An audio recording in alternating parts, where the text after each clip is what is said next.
CPM-ൽ നിന്നും പ്രമുഖ നേതാക്കന്മാരും അണികളുമൊക്കെ പലപ്പോഴായി കൂടുവിട്ട BJP-യിലേക്കും കോൺഗ്രസിലും ഒക്കെ ചേർന്നിരിക്കുകയാണ്. ഇപ്പോഴത്തെ CPM രക്തസാക്ഷി വിഷ്ണുവിന്റെ സഹോദരനും കോൺഗ്രസിൽ ചേർന്നു.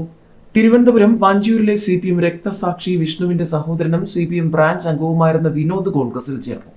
വിനോദും സുഹൃത്തുക്കളും പ്രതിപക്ഷ നേതാവ് VD സതീശനിൽ നിന്നും പാർട്ടി അംഗത്വം സ്വീകരിച്ചു.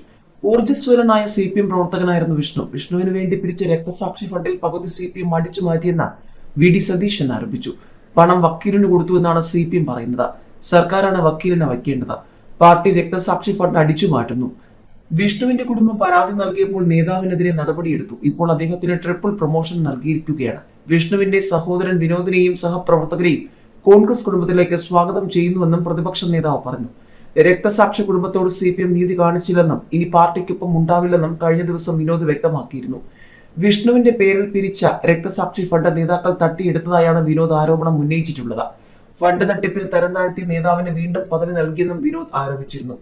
മുൻ ലോക്കൽ സെക്രട്ടറിയെ CITU ജില്ലാ സെക്രട്ടറി ആക്കിയതിൽ മന്ത്രി V ശിവൻകുട്ടിക്ക് പങ്കുണ്ടെന്നും വിനോദ് ആക്ഷേപം ഉന്നയിക്കുന്നു.